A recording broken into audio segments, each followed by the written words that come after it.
दे करके इस धरातल पर से विदा हो गए, तब जा करके हमें इतनी बड़ी आजादी मिली है। लेकिन आजादी के बाद भी हमारा हृदय, हमारा हिंदुस्तान और हिंदुस्तान के लोग हमेशा द्रवित रहते हैं, दुखित रहते हैं। क्यों? भूमिका के भाव से कवि की लेखनी की संकेत करती है।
कि आखिर हमारे तकदीर, हमारे मुकद्दर का दोष है या उन साले पाकिस्तानियों के पैदाइश में फर्क है। हमेशा हम उलझे होते हैं। बिरहा में एक लाइन कव्वाली है मास्टर,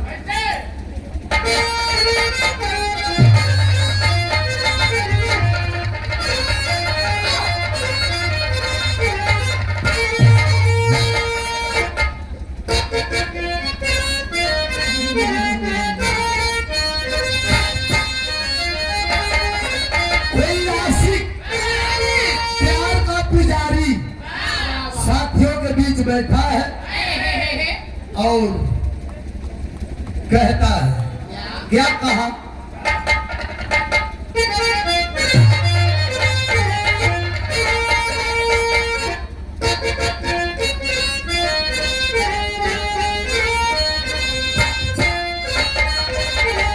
यही कहा,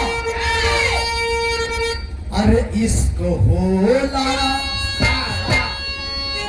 इश्क इश्क प्यार मोहब्बत क्या है, इसकी परिभाषा बता रहा है। कैसे?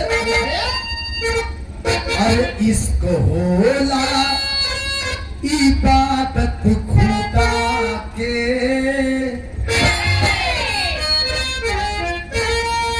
अरे इश्क होला इबादत खुदा के, चाहे माँ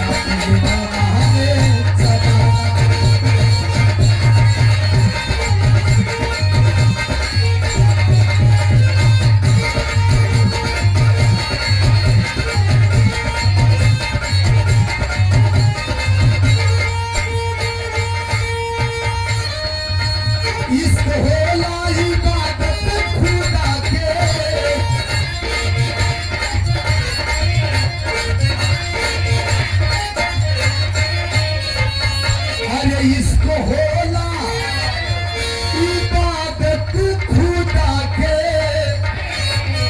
चाहे माने जमाना, आग के दरिया हुआ जाला,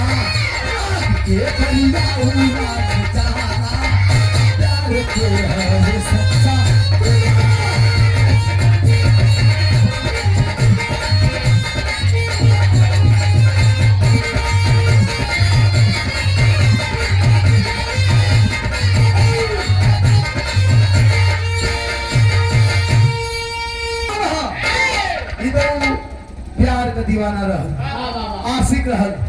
लेकिन जो देश के दीवाने हैं उनके लिए कवि का भाव है कैसे ना।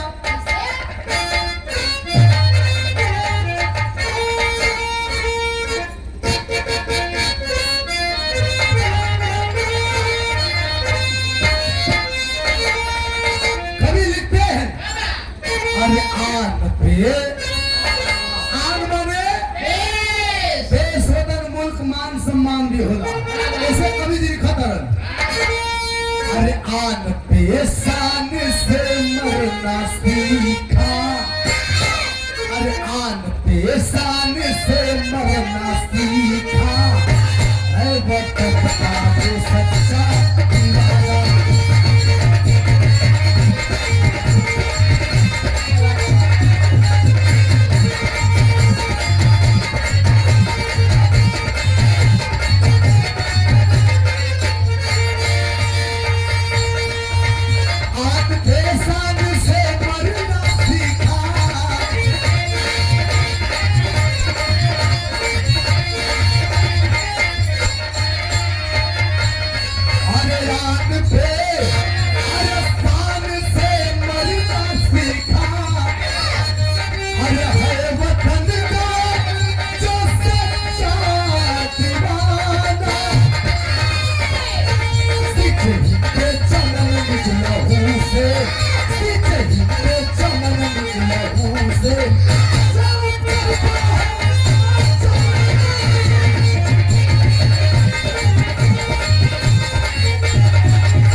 से कहानी आगे बढ़त बा, बड़ा सुंदर वर्ष जौहरी छंद से संकेत रहत। यहाँ से भी कवि जी जौहरी से कहानी के आगे बढ़ावत रहन।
सारे मानो का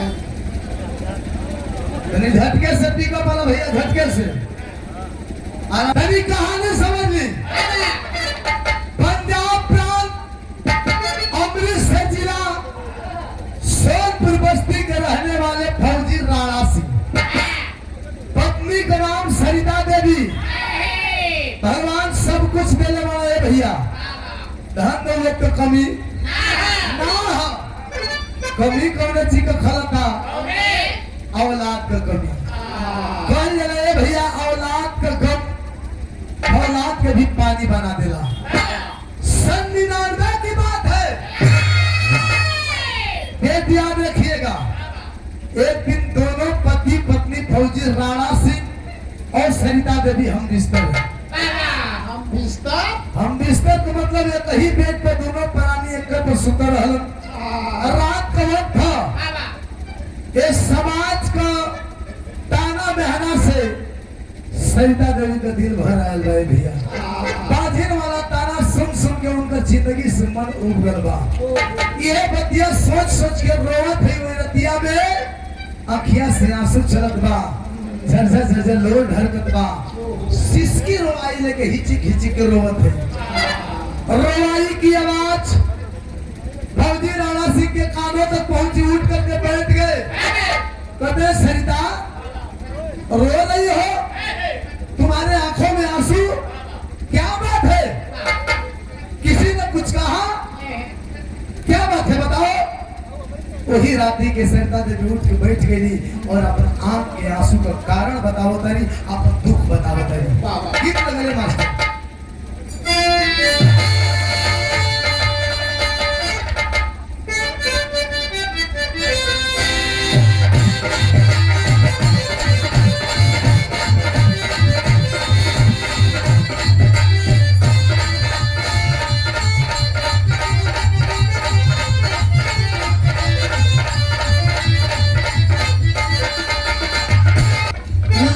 लिपस्टिक वाली लड़की से कहता, क्या कहता? अरे यार के खानाली लगवलू, आवही बलिया के काली, नहवा ताकिल न थुनी।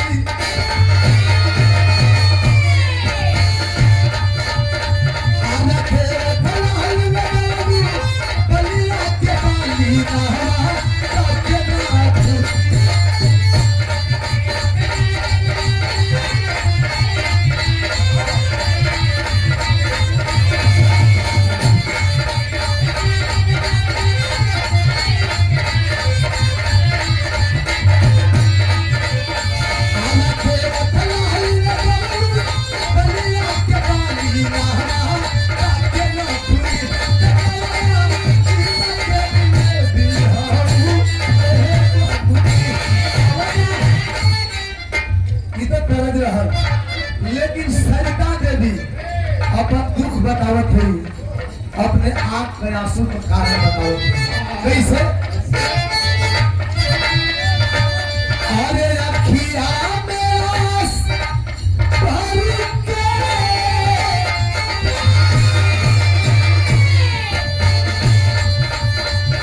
अखिया में आस भर के, मनवा निराश करके कोयली बचन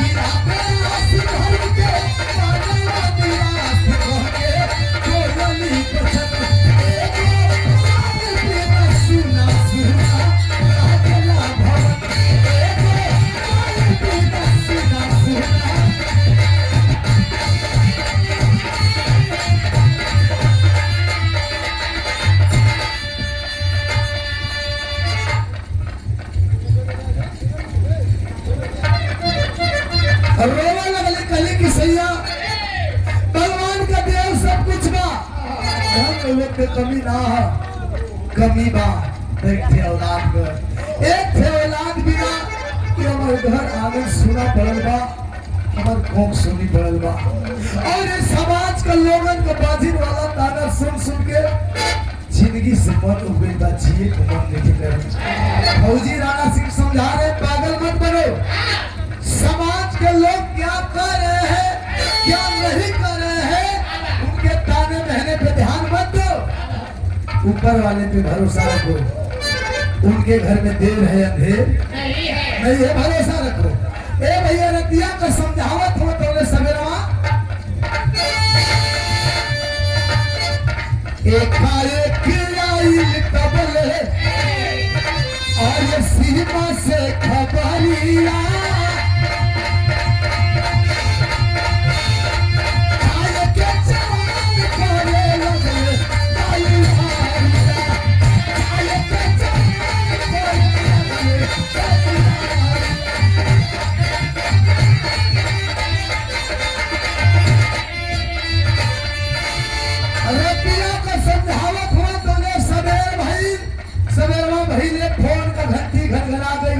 से फोन हो, साहब जी कहते हैं साहब का फोन कि मैं तुम्हारा साहब बोल रहा हूँ, ऐसा है फौजी राणा सिंह कि जितनी छुट्टियां काटनी थी काट चुके, जो शेष बची है उसे काटने के चक्कर में मत पड़ो, क्योंकि कारगिल का जंग छिड़ चुका है। याद रखेंगे 99 की बात है, कारगिल का जंग छिड़ चुका है, तुम्हारी छुट्टियां निरस्त की जा रही है, फौरन चले आओ। ए भैया दूसरे का ध्यान भाई, तैयारी बना के देख बस्तर लेके जाए एक प्लान में हो।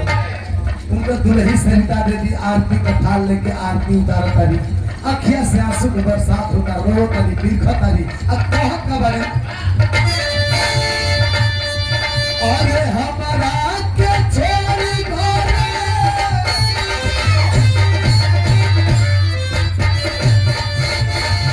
हमारा के छोड़ी घरे बात करन करी करे सुनले सजन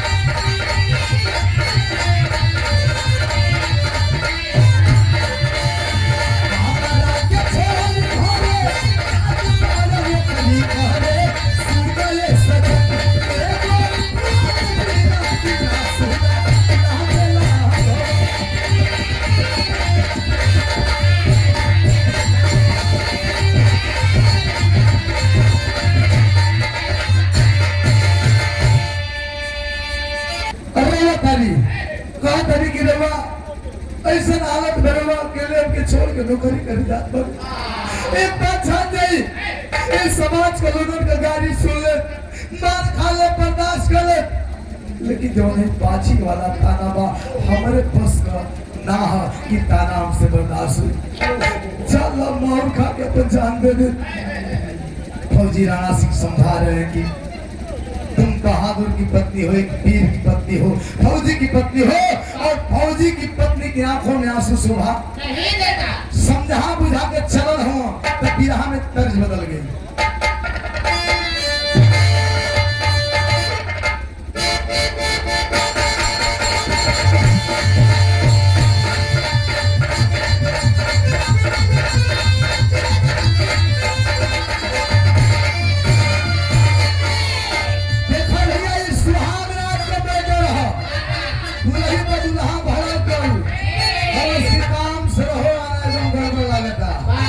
नहीं लगल जरूरी करे कि ऐसा बात ना हो, बेचारी सफाई देती है, बहुत ये का कहे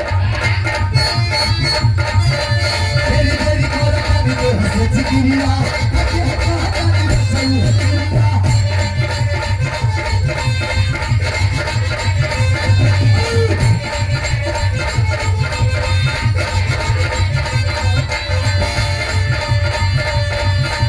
तेरी तेरी कोरा भी तो हंसे चिकिरिया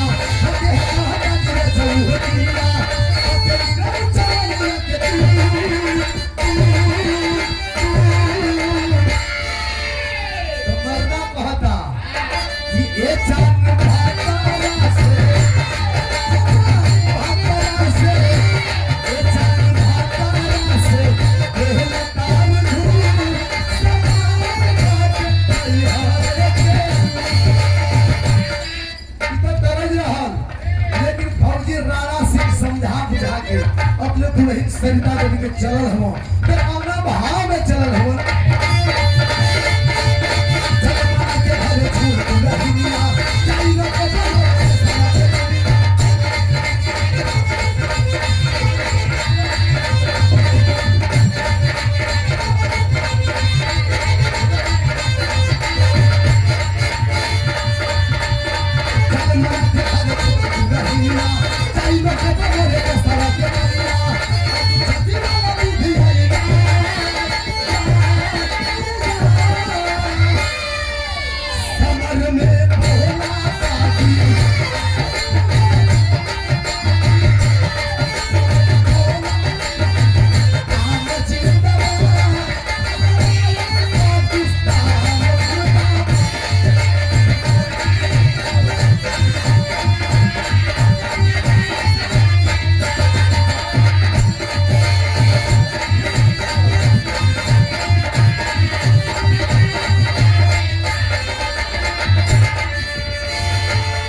दुश्मनों से जब आमना सामना हुआ तो दृश्य कैसा है, हमारे जवानों का जोश और जज्बा कैसा है सरहद पे। अरे सीमा पे सनवा तहारे करके, अरे जंगी जवानी प्याला दिलवा पे भर के।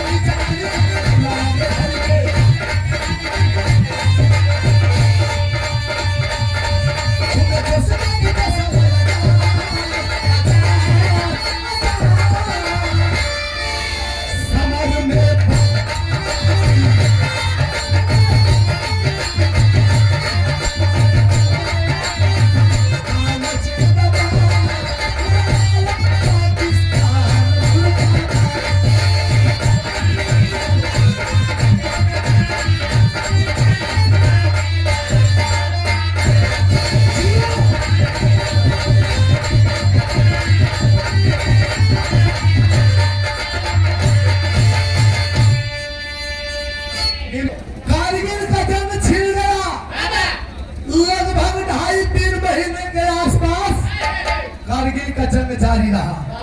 लेकिन जब कारगिल का जंग समाप्त हुआ, कारगिल की लड़ाई समाप्त हुई, तो अंजाम क्या निकला? कवि जी विदेशिया के भाव में लिखता रहा, कैसे?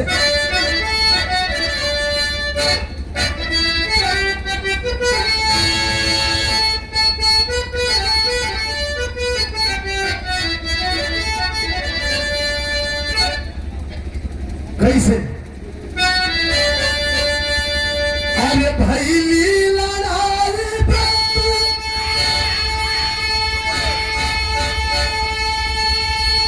अरे जितल मार पेशवा, अरे कारगिल पे झंडा फहर रवले जवानवा। जब लड़ाई समाप्त हुई तो हमारा देश और हमारे देश के जवान विजय घोषित हुए, विजय हासिल किए। हमारा देश विजय हासिल हुआ, विजय घोषित हुआ। लेकिन इधर ये तो खुशखबरी है ये है, लेकिन यहाँ सरिता देवी जो रतिया में अपन दुखड़ा बतावत रही अपने पति राणा सिंह से, शायद भगवान के उनकर दुख भरल अर्जी मंजूर हो गई। आज पेट से ही माई बने वाली खुशखबरी चिट्ठी में लिख के बॉर्डर पर भेज दे। ए भैया, भगवान जाने सरिता देवी की लिखी हुई चिट्ठी, खुशखबरी वाली चिट्ठी जो मां बनने की चिट्ठी थी, वो बॉर्डर तक पहुंची कि नहीं पहुंची, लेकिन बॉर्डर से खबर घर पे आ गई। क्या? अरे राणा सिंह शहीद भइले, लाश के ना पता चलल, अरे सीमा से खबर आई, बरसे नयनवा। सरिता देवी की मां बनने वाली खुशखबरी वाली चिट्ठी, सरिता देवी की खुशखबरी वाली चिट्ठी बॉर्डर तक पहुंची कि नहीं पहुंची, लेकिन बॉर्डर से खबर घर पे आ गई कि इस कारगिल की लड़ाई में हमारा देश और हमारे देश के जवान विजय हासिल किए। लेकिन इस लड़ाई में बहुत से जवान शहीद हो गए, जिन शहीदों के लिस्ट में फौजी राणा सिंह का भी नाम अंकित है। लेकिन सभी शहीदों की लाशें पूरे सैनिक सम्मान के साथ उनके परिजनों के बीच भिजवा दी गई। लेकिन फौजी राणा सिंह का कुछ पता नहीं चला, न जिंदे पता चला न मुर्दे पता चला। लेकिन खबर घर पे आ गई कि फौजी राणा सिंह भी शहीद हो गए। जैसे रघुआ लोग जुटल बानी, सब जुटल बा, लोग कह रहे हैं कि अंतिम क्रिया की तैयारी करो, लेकिन सरिता देवी मानने को तैयार नहीं है। कहते कि नहीं, मैं नहीं मानती। लोग कहते हैं क्यों, खबर आ गई बॉर्डर से कि शहीद हो गए, तू क्यों नहीं मान रही हो? बताती है, अरे मरल जदि रहतन ता, अरे लाश घरे आइल होई, अरे कैसे धोई सेनूर फोनी, हाथे काका नाना। कहते कि मैं नहीं मानती। जैसे सभी शहीदों की लाशें पूरे सैनिक सम्मान के साथ उनके परिजनों के बीच भेजवा दी गई, जब तक मेरे पति की भी लाश मेरे समक्ष नहीं होगी, जब तक यह सिद्ध नहीं हो जाता, मैं नहीं मानती। और कान खोल के सुन लीजिए, ना ही अपने हाथों की चूड़ियां फोड़ूंगी, ना ही सफेद वस्त्र धारण करूंगी, और ना ही अपने मांग का सिंदूर मिटाऊंगी, और ना ही तेरही करूंगी। लोग ये सोचता कि लागत अब पगला गई, लागत है कि भारी सत्ता पहुंच गए, लेकिन आज सरिता देवी भगवान के उलाहना देती का, अरे खुशी आवे सब हीरे, अरे दुख गहराई गइल, अरे आई हो पिता के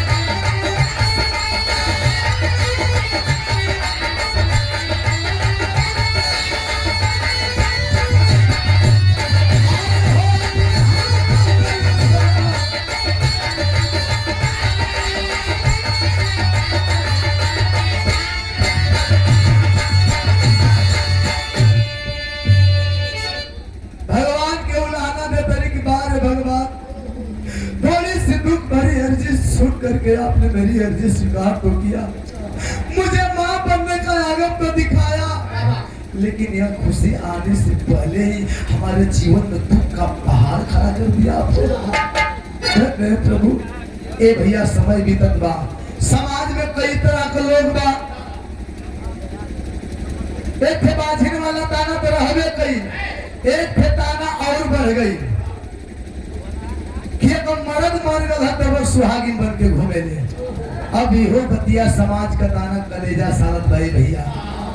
अब समाज का लाज लिहाज से लोक लाज देखते हुए का कैली की मांग कर सिंदूर धो देली, हाथ का चूड़ी फोड़ देली, सफेद वस्त्र धारण कर लेली, दुआरे पर 5 गो 10 गो बाभन खिया के 13 ही का टोटका कर लेली समाज का नजर में। लेकिन अब भी विश्वास है कि हमार सैया जिंदा हुआ, ऐसे अब समाज का लोगन से छुपा के चोरी से मंगिया में सिंदूरा रबे पहिरत है। समय बीतत बा भैया, धीरे धीरे समय बीतत बा, आज वो दिन आ गई। कौन दिन? तर्ज बदल गई। उठे तो उठा ना, बड़ी सौटे के पर कौन तर्ज है?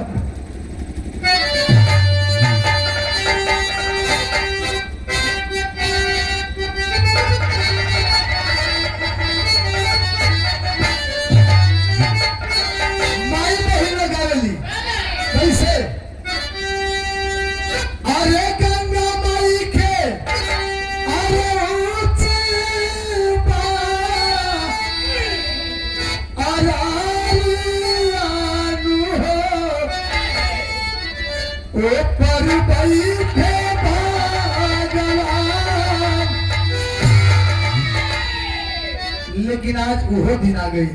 कौन दिन? अरे धीरे धीरे अरे पीताली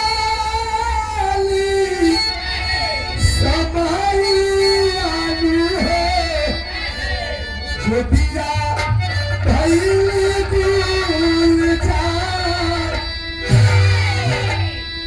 समय अनुसार प्रसव पीड़ा बहले भैया, चुनावा बच्चा पैदा भैलन, तब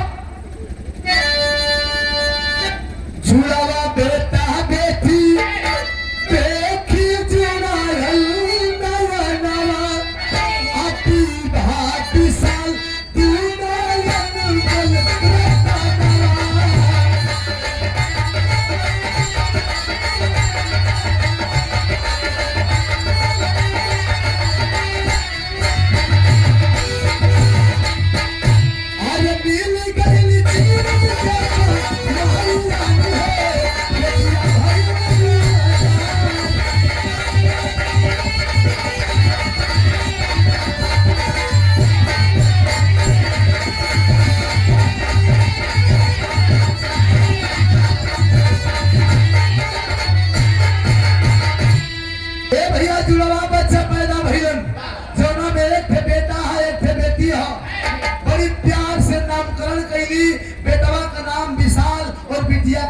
बाहर रखली। बाबा समय बीतत बा, समय अनुसार चेतगारू भइला सब तनी बड़े बड़े हो गइला सब, जाके समझे लायक। एक दिन सवेरे के बात बा, जौन विशाल हो रही में निकल गल दौड़े धूपे खेले कूदे खातिर। विलम्ब हो गल फील्ड में फुटबॉल का गेना उतराल गेना ना खेले में। वो तो बिहान तब हिबे कई किरण फूट गई, 8-9 बजे सूर्य भगवान तो नीचे ठार हो गई। लेकिन 8-9 बजे जब घरे आयल ह, से वही दीवारी का चौकट क्रॉस करा तक गजबे दृश्य देखा था कि माई सरिता देवी शीशा के सामने खड़ा होके, आईना के सामने खड़ा होके हाथ में सिलहोरा ले ले है। जब हाथ में सिलहोरा देखलस माई का डाउट भय, बस माई का हाथ में सिलहोरा कहाँ बात बा, जरूर कोनो कारण बा। धीरे से दरवाजा का साइड में छुप गए और छुप के देखा था तो माई सरिता देवी सिलहोरवा में से सिंदूरा निकाल के चारों तरफ आगे पीछे दाएं बाएं देख के झटके से मंगिया में पहन ले। जब यह दृश्य देखा है विशाल, आवाज हो गया। उसी समय घर से बाहर निकल गया और उसी समय का गया आता है 9-10 बजे रात। खाए पिए का टाइम हो गया, सब खा पी ले बा। लेकिन जब ई आयल ह, चेहरा उदास बा, आंख में आंसू छलछलायल ह। सामने खाना रखा गल, पानी रखा गल, न खाना खाता न पानी पियता।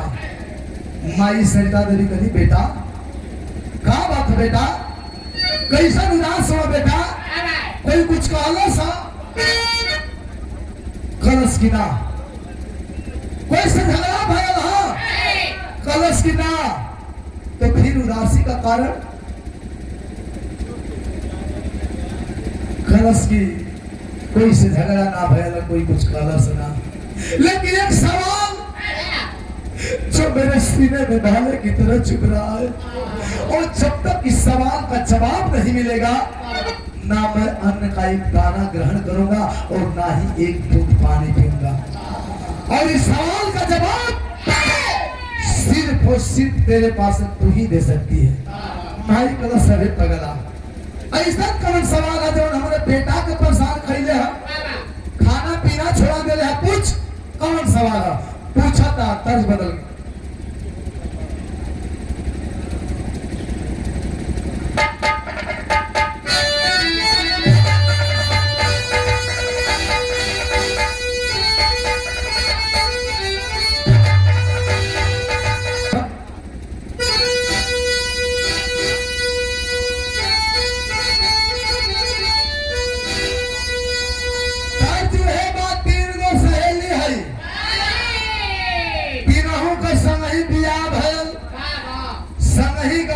ससुरा गई सो आ ससुरा से लौट के संग ही नहीं हरा गई सो। संग ही लइको भया बेटा का मामा बोला था इतना अंदर ले हमने की जाना। लेकिन संग ही संग बियाह भइल, गौने गई सो, ससुरा से लौट के संग ही नहीं हरा गई सो। अपने में दूध के निकलल है से एक दिन अपने नैहरे में साथ खोटे सिवान में पहुंचल बड़ी सब फाड़ बना के कुछ किराए का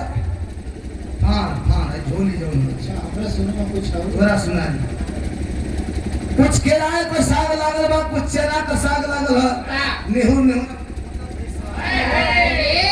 आ संगे संगे कुचिला हनून मरचा को कबो कबो केरैया के सगिया मार के फड़ ले चाट ला सब। अरे सखी मजा है ये खून की बता था मरचा कौन हटले? ए भैया साग खोटा थे सब कोनो से कोनो कुछ बतियावत नहीं सर ओही में वो जिया गई, चुप रहल, कलश खड़ा हो गया, कलश खा रे लागत कि बिस्मार पड़ल बा। जब से बोल सो न वो से बोलतिया न तू हमसे बोलता है, न हम तोहनी से बोलता नहीं। तरी कुछ कहा सा तो तू सर की खड़ा भी कल सवेरे का कहीं जा रे, का कहीं जा हां का कहीं जा हमनी बिना मतलब का बात बात मतलब कहीं कहीं वाली तीसर की कला सरे झगड़ा करो सब ऐसा ना कि जब माने होंगे बोले बतियावे को तो अपना अपना पर्दे के बारे में बखान कर लेंगे। के कर मर्द कैसन मिलल हां तो पहले की कहते ई तो बात बढ़िया करू अब दे साग छीट दे हो सब आचर हो तो खा ली रुका लागल है ऐसे आचर का बोला कलश की बताई ना फाड़ देवी कारे अरे मेहरारून का दाएगी है ओढ़नी रही तो ओढ़नी को कोर छिया सब सुनैया सब हाँ साड़ी रही तो साड़ी का आंचल है छिया सब लगो के बताई ना अरे हम ना है रे वो क्या बताओ थे और उसकी बताई ना राजा जी अरे हमके बाला माने लो हाँ कोई का मेहरारू के कोई का मारत अलग अलग तरीके से बोलावे ना सब कोई नाम न के बोलावे ला कोई कहला रे फलानिया कमाई तो नहीं है नहीं भी आ कोई कहेला कि ये हम करे जा तो नहीं नहीं गुस्सा हम सुगी लेकिन हमारा राजा जी ना अजय देवगन का स्टाइल में बोलावे ला जैसे दिल वाले में अजय देवगन पागल हो गई रहेला तो कोई के बोलावे को होला तो गजबे तरीका से बोलावेला वो करे स्टाइल में बोलावेला तो इसका कैसे रे अरे सीटी कम कर दो वो बोलोगे हेलो हमारा राजा जी अजय देवगन ने बोलावेला कौन सा कैसे बोलावेला रे तो कलश किया अजय देवगन पति ऐसे अरे ये करे अरे इसका कुछ पता नहीं है देवगन पति अजय देवगन ने पगला जाला था जब सुनील सट्टी जाला ओकर पहली बार केस मतलब लेवे खातिर उससे मिले जाला तो टोपी पहन के कुछ शायरी आई कुछ बोल के ओकर बाद गलत गला अरे इतराई मत करें तो उनकी परिवार तो हराज है हाँ ए भैया किसान की कलश के हमार राजा जी हमके बहुत माने हो कितना माने लो कितना माने लो कितना माने लो जब दो चार लाख ले नहीं मनबे ना करे हम तो के करते वही तो बात रे बोले थे कलश किया तना माने लो क्या वाला भोज भात खा के यहाँ जब दूने वाला हमारा मेरा कोई हम उनका आत्मा के संतुष्टि ना मिली तब सारे देखो ये बेचारा देख रहे कि हम मेहरारू खा के तनी मन छोड़ने भी कि नहीं और छोड़ हम भी तो कहाँ धर दिया एक दिन हम गए रहे संग में देखली भैया गलत बात ए सुनो जब इनका मलकाई खा के तन की छोड़ देली आ छोड़ के का कहली कि धोवन में डाल दे अभी कलश की आप बैठा एक मिनट में आवा हम कहली कहां कहली आ देखो तन तो जाके धोवना में लागल हेड़ हेड़ के अपन ई धोवन में जूठ खाला बहरा रही बिसर के कला छोड़ दे तो हम लोग से एकदम हमारा राजा जी अलग हो तो हम लोग राजा जी से कहली से वो कैसे कलश के हमारा राजा जी ना हम के बना मारे ना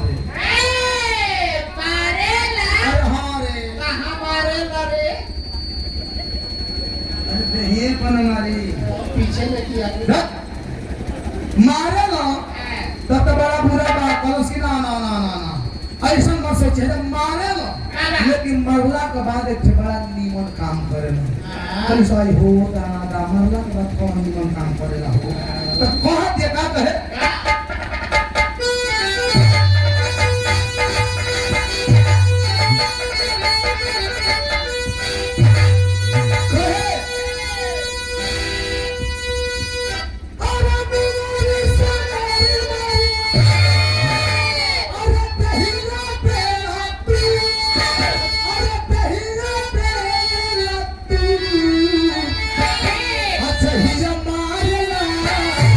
हीरा मारला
गई रे, पगला गई रे, पूरा दुनिया जान गई, तू जान के अनजान बनता रे।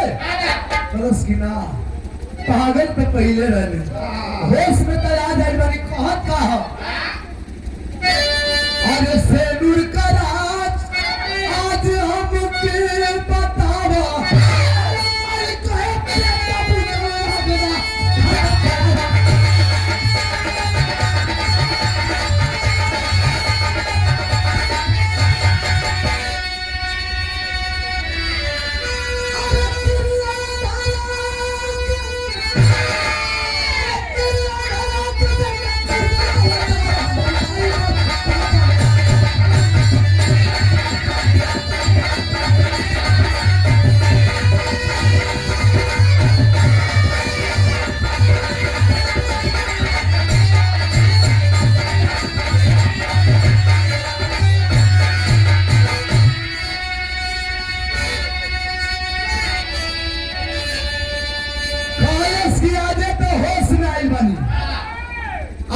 वही सेनुरा का कसम जब सेनुरा हमनी से समाज से छुपा के चोरी से पहिरेंगे और सेनुर दिए चीज साबित करता।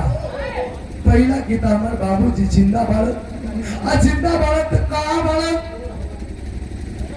नहीं तो दूसरे में तुहार कहीं न जाए संबंध बा माई को कर दे खाट करो बाबू कहीं कहाँ रे बेटा पर माई इतना लिखे गिरल इतना नीच काम ना करे।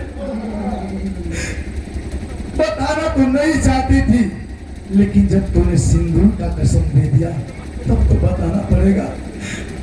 मैं सोची थी राज जिंदगी भर राज ही रह जाएगा लेकिन तूने सिंदूर की कसम दे दिया, मुझ पे शक किया है अपनी माँ पे तो बताना तो पड़ेगा। बताती है कि 99 की बात है जब कारगिल का जंग छिड़ा था उस लड़ाई में हमारा देश हमारे देश के जवान विजय हासिल किए लेकिन उस लड़ाई में बहुत से जवान शहीद भी हुए जिन शहीदों के लिस्ट में तेरे पिताजी का भी नाम अंकित था। लेकिन सभी शहीदों की लाशें उनके परिजनों के बीच पूरे सम्मान के साथ भिजवा दी गई लेकिन तेरे पिताजी का न जिंदा पता चला ना ही मुर्दा पता चला। सिर्फ खबर आई लोग कहते रह गए कि तेरे पिताजी शहीद हो गए लेकिन ना ये मेरा मन ये दिल ना उस समय मानने को तैयार है और ना आज मानने को तैयार है। मेरा मन अब भी कहता है कि तेरे पिताजी जिंदा है। विशाल सुराज कहता है कि माँ जब ऐसी बात है तो है कसम तुम्हारे चेलों की, कसम तुम्हारे चेलों की तेरा दूध के कर चुकाऊंगा। अगर जिंदा है पापा दुनिया में तो मर के भी वापस। माँ तेरी चरणों का सौगंध है माँ, अगर वाकई तेरे बातों में सच्चाई होगी मेरे पिताजी अगर वाकई में जिंदा होंगे तो मर के भी या जीते जी दुनिया के किसी भी कोने में होंगे एक दिन तुम्हारे सामने ला करके खड़ा कर दूंगा। ए भैया तुरंत माई का चरण का धूली लगाओ माथ पर 2-4 सेट कपड़ा ले घर से निकल गए। कहाँ कर था कोई के पता एक क्या हाली फौजी बन के घर आए ट्रेनिंग पूरा करके। जब ट्रेनिंग पूरा हो जाले तो कुछ लंबी छुट्टी मिले रे और वही छुट्टी में घरे आयल माई को सुहर के गोर घर था माई खींच के छाती में साथ ले माई देखली कि हमार बेटवा फौजी बन गल सीनवे चौड़ा हो गए भैया और आरती उतारत थी आ दुआ देत थी तब बदल गई।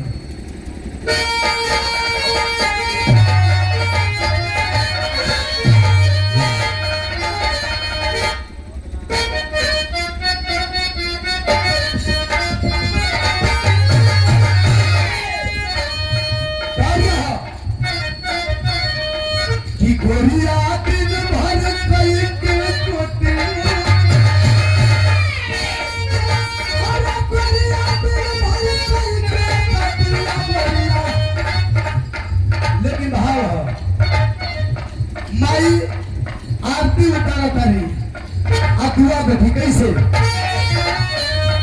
जगमा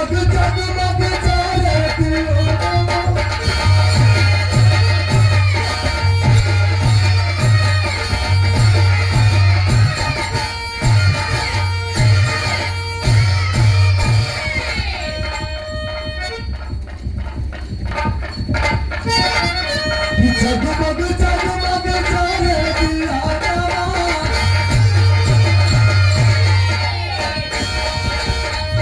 जगमग जगमग जाने दिया नवा, हमारे पुरवा पे हो लगाना। दिया लगाना, जगमग जगमग जाने दिया नवा।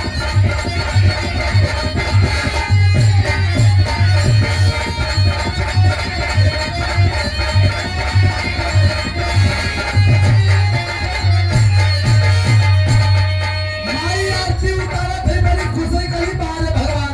अगर कोई के बेटवा दिया तो हमारे बेटवा जैसन जवन गिन्ना की अपने परिवार को, पूरा जिला जवान का नाम, पूरे देश का नाम रोशन करता, देश का सेवा करता। हमारा बेटा फौजी बनल है, बड़ी खुशी है।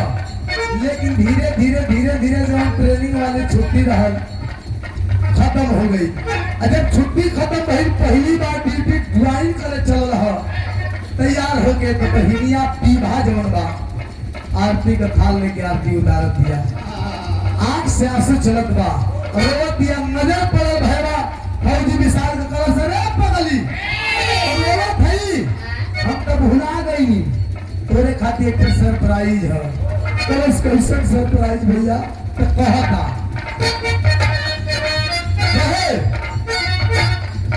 अरे अब की बार जब छुट्टी लेके, अरे घर वापस हम लाई, अरे सहनाई बजवा के दुआरे, टोली में तू दिखाई। कैसे कैसे आजा सजना, कैसे कैसे तुझे भरना।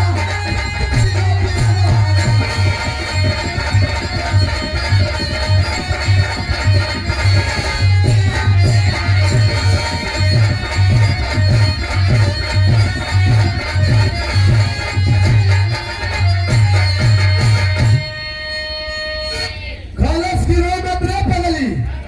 अब की बार छुट्टी जब हम आई तो तोर धूमधाम से बियाह करत, तो बियाह तय कर दिले है। वो लड़का फौजी है, संगही का भर्ती है। अब की बार आई तो अपने हाथे से तो के दुल्हन का जोड़ा में सजाई और अपने मजबूत कंधा को सहारा देके तो के डोली में बैठा के तोरे ससुराल विदा कर दे। ए भैया इहे अपन कही के सबसे विदाई लेके निकल गए। माई बेटी दोनों दुआरी में से ताकत हुई, आंकड़ा लगाओ थी। माई बेटवा के प्रति, बहिनिया भैया के प्रति तेरी कहा।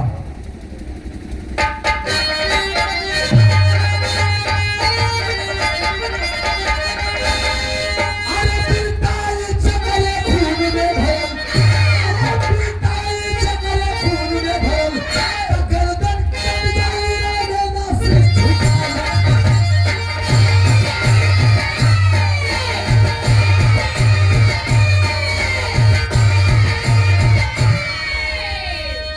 गर्दन कट जाई रे ना सिर झुकाई, पिताई चकले खून में भरल। ए भैया पहुंच गए बॉर्डर पे। बॉर्डर पे जब पहुंचल है तो पहली पोस्टिंग कहाँ लगल? कहाँ भई ड्यूटी कहाँ लगल? रजौरी में, जहाँ कदम कदम पे खतरा है। ए भैया वहीं पे मिला है फौजी हरेंद्र। फौजी हरेंद्र कौन था? जिस फौजी जवान से अपनी बहन की शादी तय किया था। हाल चाल होने लगा कि मेरे भाई यहाँ का हालात सब ठीक तो है, कोई दिक्कत कोई परेशानी? फौजी हरेंद्र कहा यार कुछ ठीक नहीं है। जब से पुलवामा हमला हुआ है तब से लेकर अब तक कुछ ठीक नहीं है। ए भैया हर एक दो दिन पे 2-4 आतंकवादी मारे जाते हैं, 1-2 फौजी मारे जाते हैं। दुश्मन की गोली कब सीना पार कर जाएगी किस जवान की कोई नहीं जानता। यहाँ खतरा ही खतरा है। यह बात विचार होता है भैया। ड्यूटी कर 2-4-6 महीना बीतल है, एक रोज पता चला है कि रजौरी के पहाड़ी में कुछ घाती घात लगा करके और छुपे हुए हैं। आदेश दिया गया कि जाओ और जा करके दिखा दो कि एक हिंदुस्तानी फौजी का पावर क्या होता है। जवान जब चले हैं आदेश पा करके, सर पे कफन बांध करके, क्रांतिकारियों की तरफ टोली सजा करके, बागी की तरफ बगावत कर करके दुश्मनों की ओर से। तो कवि का भाव है, जब बागियों की तरफ बगावत करके चले हमारे देश के फौजी जवान, दुश्मनों पे हमला किए हैं, तो हमने बिहार का आखिरी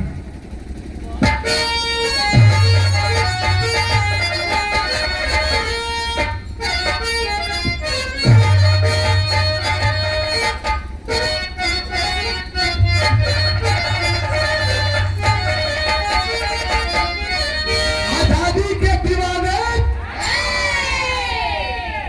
नेता सुभाष चंद्र बोस जी लोगों से कहे थे कि तुम मुझे खून दो मैं तुम्हें आजादी दूंगा।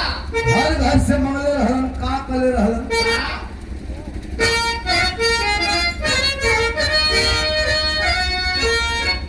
अरे मैया हो ललनवा दे दो। अरे बहिर हो पिरनवा दे दो। लेकिन भाव है, जवान जब चलल हो टोली सजा के दुश्मनन से मुकाबला करे खातिर, बाबा अरे करजे नौजवानवा बाबू।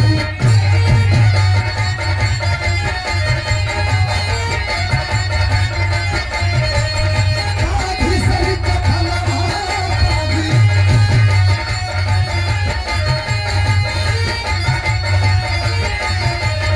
जाना चली जाई है भले, जाना चली जाई है भले।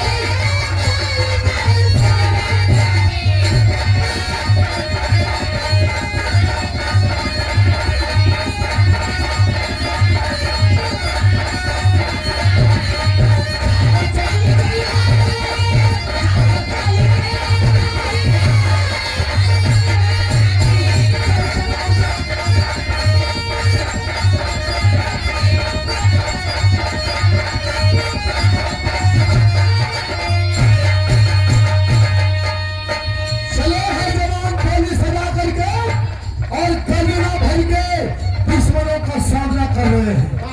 दोनों तरफ से फायरिंग शुरू हो गई, गोली बमबारी। परिणाम क्या निकला?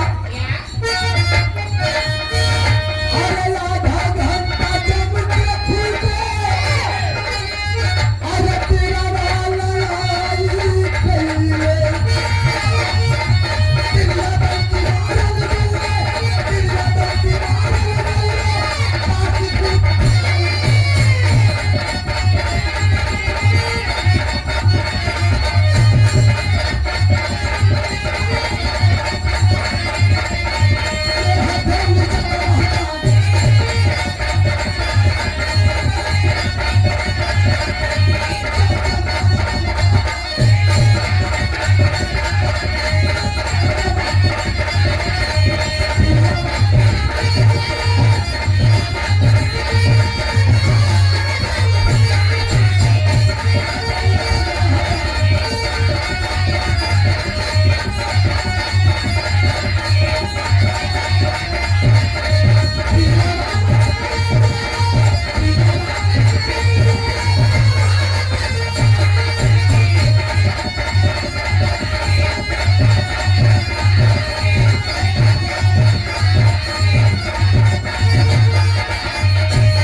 आधे घंटे तक धुआंधार गोलियां बरसाई गई, बम बरसाए गए।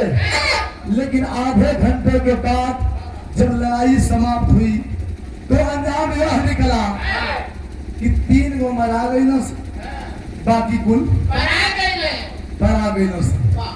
दूसरे के दिन जवान अपने अपने ड्यूटी पे तैनात है, फौजी भी सालों तैनात बा, लेकिन एक और जोश और जज्बा लगे। खड़ा हा नाइट ड्यूटी हो, खड़ा बा कहता कि अबे तो ये पहला टेलर खड़ा सीना तान के जोश और उमंग के साथ। तो कवि जी पहापत के भाव लिखा था,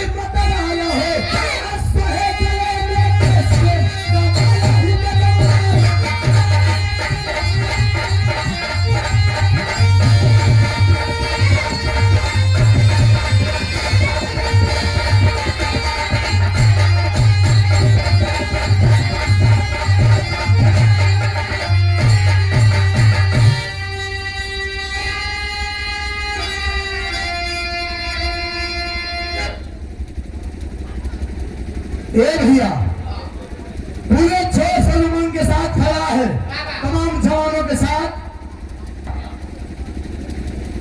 पूरे 6 सलमान के साथ तमाम जवान खड़े हैं। फौजी विशाल खड़ा बा, खड़ा तरह लगे सलाह लेके सारे पाकिस्तानी कान खोल करके सुन लो।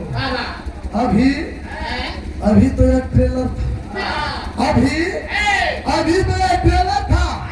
अरे जिस दिन पूरी पिक्चर दिखा देंगे फट जाओगे। कलश की जिस दिन पूरी पिक्चर दिखा देंगे उस दिन पूरे ऑल वर्ल्ड के नक्शे से नाम और निशान तुम लोगों का खत्म हो जाएगा। अभी समय है सुधर जा। ए भैया सोचा था कि अकेले 3 जानी करे वाले पहले मुठभेड़ में मैंने मरले कुल जवान हम समझ के प्राथमिकता खाली अपने के देता पहरा पटाता होता।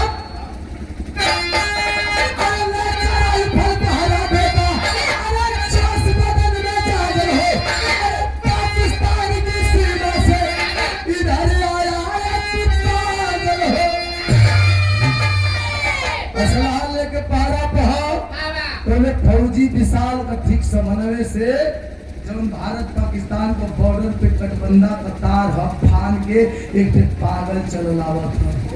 अनहरिया रात है, देखे में ओकर लोकेशन कैसन है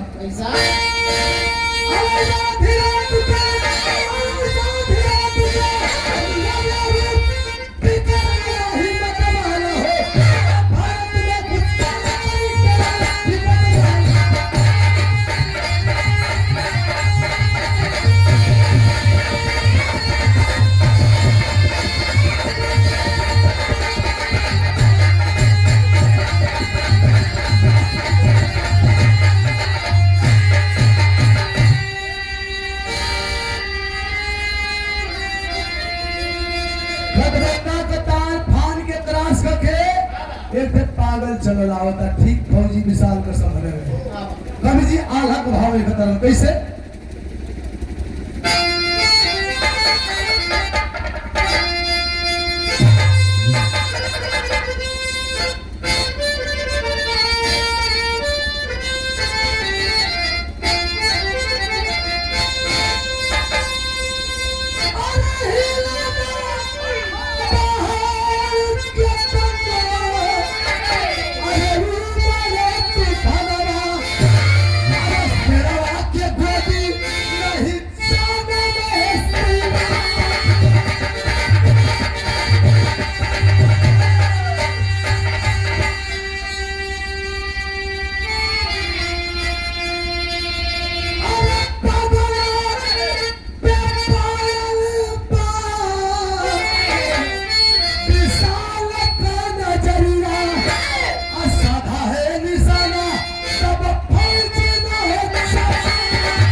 अंधेरी रात में कटबंधा का तार क्रॉस करके पगला चला लावता।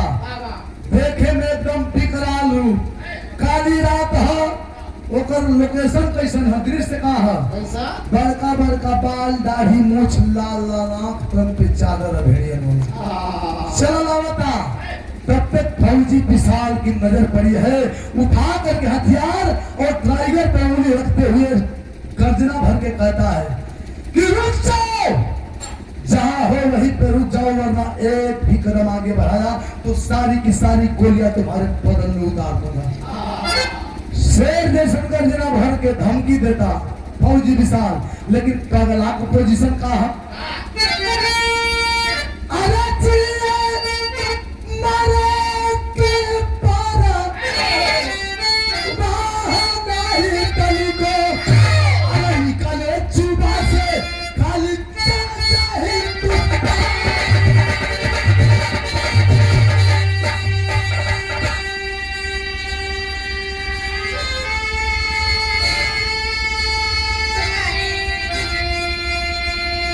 विशाल खूब धमकी आ रहल बा कि रुक जाओ वरना सारी गोलियां तुम्हारे बदन में उतार दूंगा।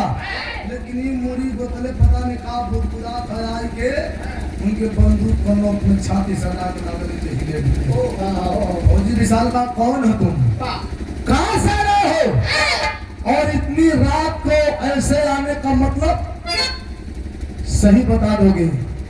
मरना तो तेरा तय है, लेकिन सत्य बताओगे तेरी मौत आसान हो जाएगी। लेकिन पगला का जवाब कहा जाना थी सबे, हिंदुस्तान जिंदाबाद, पाकिस्तान मुर्दाबाद। तो मैं मानता हूँ कि हमारे भारत माँ के प्रति तुम्हारे दिल में अगाध प्यार और प्रेम है, लेकिन कहां से आ रहे हो, कौन हो, अपना परिचय दो, वरना फिर मौत मारे जाओगे। फिर वही जवाब, हिंदुस्तान जिंदाबाद, पाकिस्तान मुर्दाबाद। उस पगले बूढ़े और फौजी विशाल के बीच वार्तालाप हो रही है।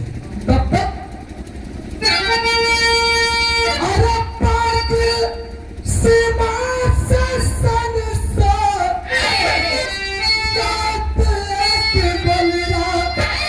अरे सीधा में विशाल के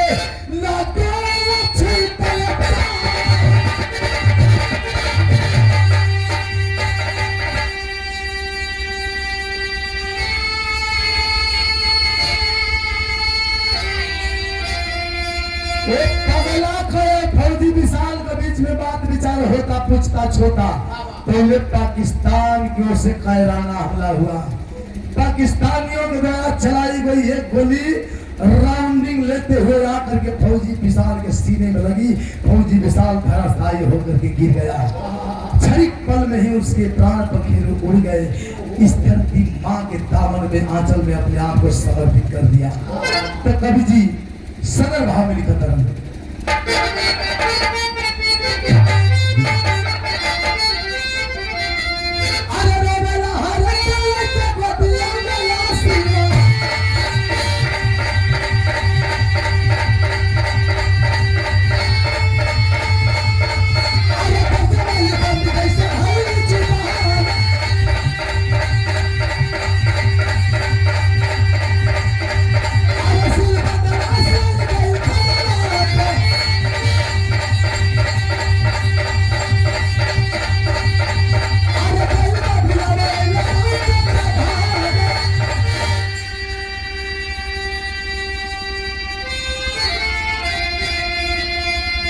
लगी है। फौजी विशाल भारत माँ के अंचल में शहीद हो गया। थोड़ी दूर पे फौजी हरिंदर भी ड्यूटी पे था, दौड़ करके आया है। फौजी विशाल की लाश लेकर के विलाप कर रहा है, रो रहा है कि मेरे भाई, मेरे भाई, दुश्मन की कौन सी ऐसी गोली जो हमारे जवान, जो शेर जैसी जिसकी जुबान गर्जना भरने वाली थी, एक दुश्मन की गोली से उसकी जुबान खामोश हो गई।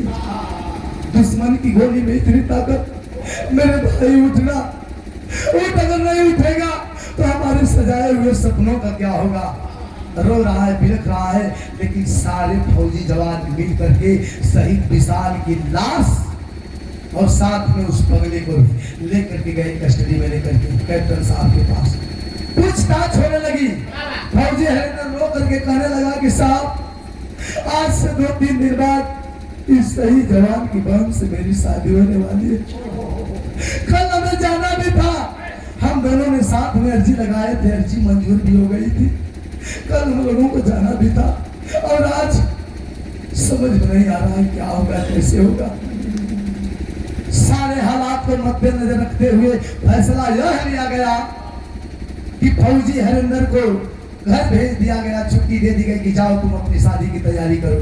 और इधर शहीद विशाल की लाश पूरे सैनिक सम्मान के साथ तिरंगे झंडे में लपेट करके ताबूत में पैक करके और 4-5 जवान लेकर के चले हैं सोनपुर बस्ती के लिए। लेकिन सोनपुर बस्ती न जाकर के पहले शहीद की लाश थाने पे पहुंचाई गई। थाने से थाना प्रभारी महोदय फोन करके और सोनपुर बस्ती के ग्राम प्रधान जी को बुलाए। ग्राम प्रधान जी आए, सारे हालात बताए जा रहे हैं।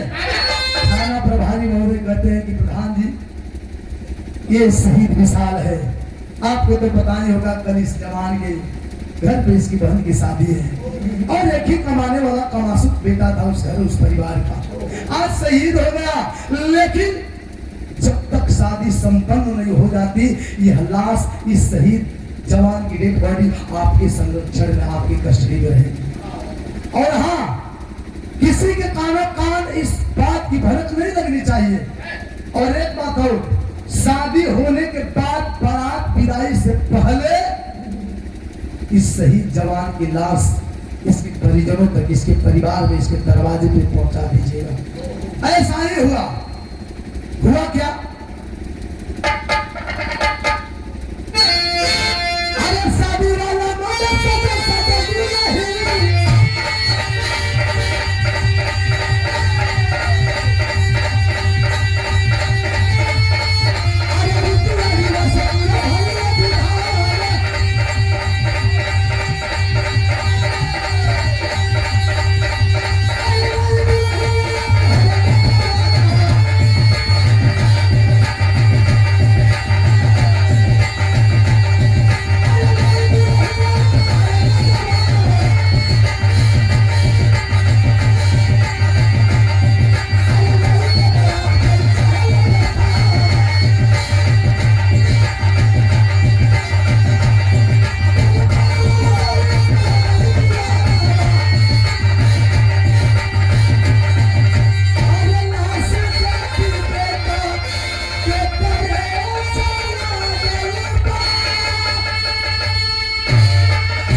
लेकर के आया, द्वार पूजा लगा और पूरे रीति रिवाज से, विधि विधान से शादी संपन्न हुई।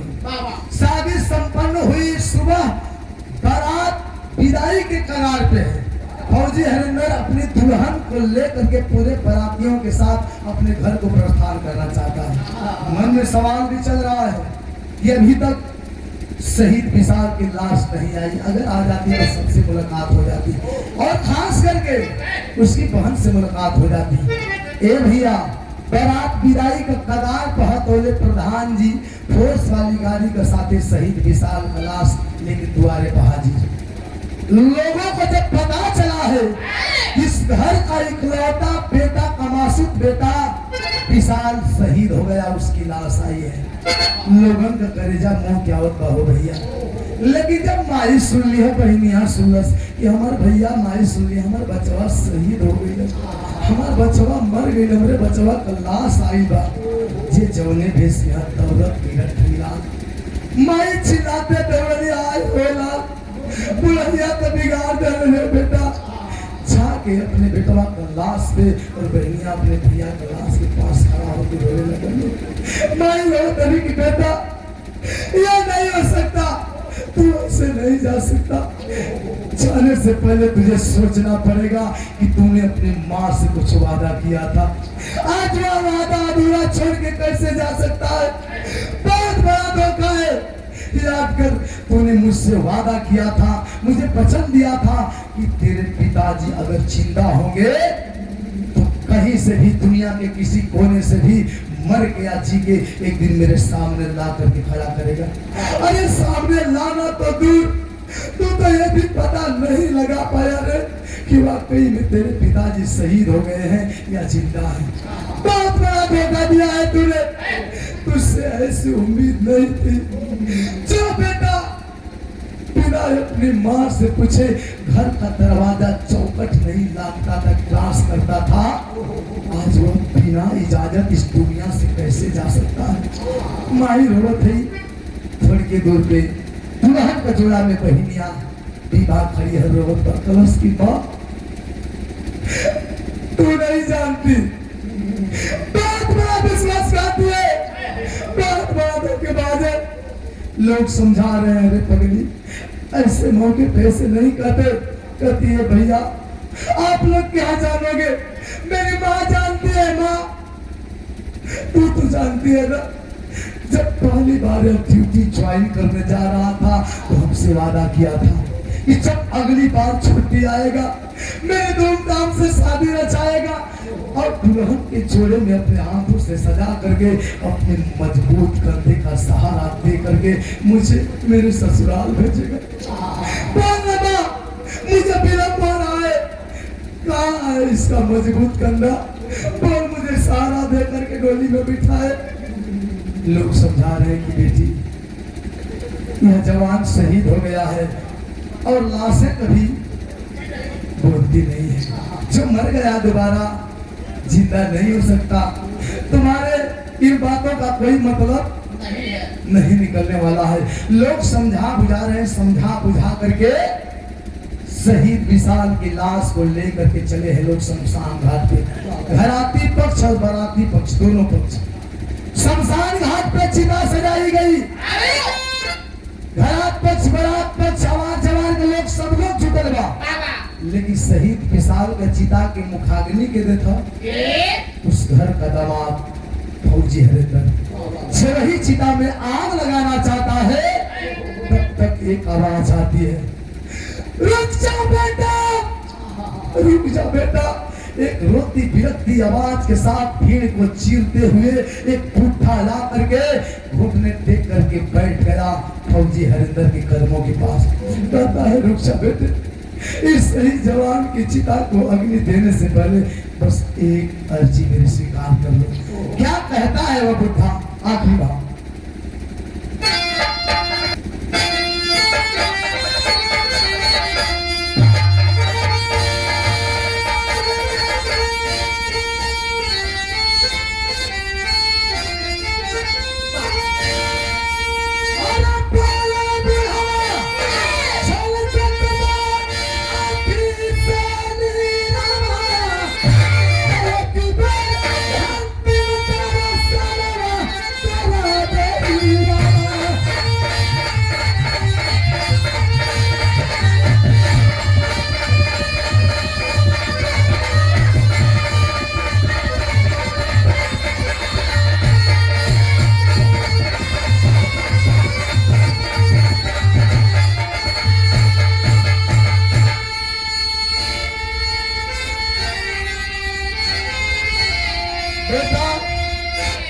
बस एक बार चिता को अग्नि देने से पहले एक बार इस शहीद का चेहरा मुझे दिखा दो। अर्जी स्वीकार की गई, चेहरे के सामने से 8-10 लकड़ियां हटाई गई। जब चेहरा सामने हुआ, खड़ा हो गया, रो रहा है, आंखों से सावन भादों की बरसात हो रही है। चेहरा निहारा तक बुढ़वा रोवा तक कहता का कलिया पैदा भइला, कलिया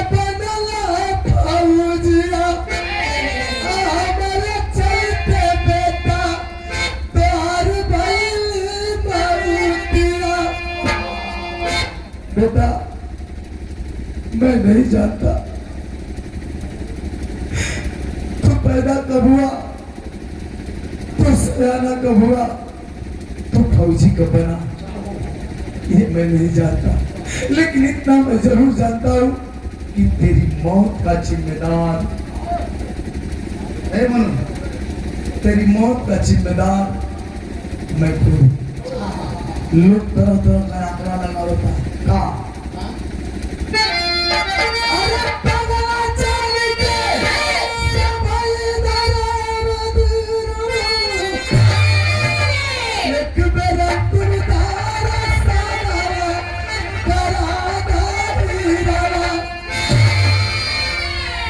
लोग ये समझाता कोई हित नात रिश्तेदार हुई, किसी सदमे के चलते इसका दिमागी संतुलन बिगड़ चुका है। लोग धैर्य धरा रहे कि जाने तो बाबा,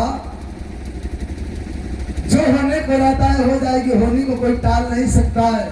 यह शहीद हो गया है, देश के इतिहास में इसका नाम अमर हो चुका है। लेकिन लोग यह जानता कोनो पागल है, कोनो हिंदी न देखा दी हुई। लेकिन उसी शमशान घाट पे घरात पक्ष बारात पक्ष तमाम भीड़ों के बीच मौजूद है शहीद विशाल की मां सरिता देवी। हम कही रहे भैया, ये दुनिया में सबका नजर धोखा खा जाई हो, लेकिन एक पतिव्रता नारी का नजर कब धोखा ना खा सके। तमाम लोग कंफ्यूज है, लेकिन वो सरिता देवी शहीद विशाल की मां पहचान गई, जिसे लोग पगला समझ रहे थे, वही कोई पागल नहीं था, कोई गैर नहीं था, बल्कि सन 99 में जिसकी शहीद होने की खबर आई थी, शहीद विशाल के पिता और सरिता देवी के पति फौजी राणा सिंह थे। पहचान गई, दौड़ करके पैर पकड़ करके रोने लगी कि सैया बहुत सही समय सैया। और देखा जब दुल्हन का जोड़ा में सजन खड़ी है, तुम्हारी बेटी है, हम जब चिता पे बता बेटा बिटिया का कन्यादान करना कर पड़ा। आज हमारा बेटा शहीद हो गया। मेरा बेटा मुझसे वादा किया था कि आप दुनिया के किसी भी कोने में अगर जिंदा होंगे तो मर के भी चाहे जीते जी एक दिन सामने ला करके खड़ा कर देगा। मेरा बेटा शहीद हो गया और आप मेरे आंखों के समक्ष खड़े हैं।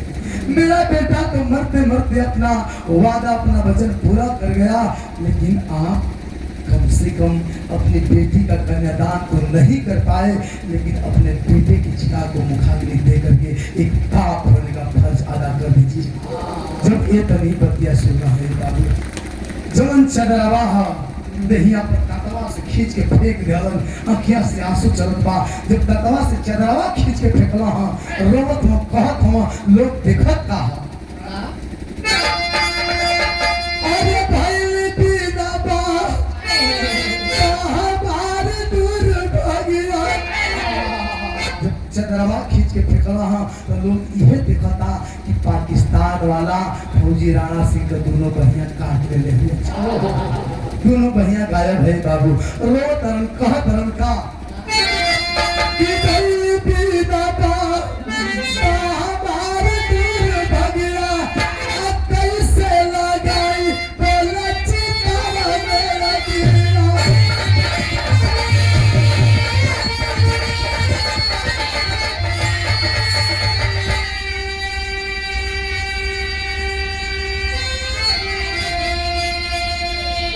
कहते हैं कि सरिता, इतिहास अच्छे इतिहास बताता है कि दुनिया का कोई भी बाप कितना हो बड़ा दान कर ले, जब तक कन्या दान नहीं करता उसकी जान पवित्र नहीं होती, उसके जीवन का कोई मोल और मतलब नहीं निकलता। तो मैं तो ओ अभागा बाप हूँ कि जीते जी ना ही अपने बिटिया का कन्यादान कर पाया, और इतना मजबूर हूँ कि आंखों के सामने चिता पर पड़े अपने बेटे की चिता को अग्नि भी नहीं दे सकता। मुझसे बदकिस्मत बाप इस दुनिया में कौन हो सकता है। आह उठत बा दिल में, आखिरी लाइन में कहता है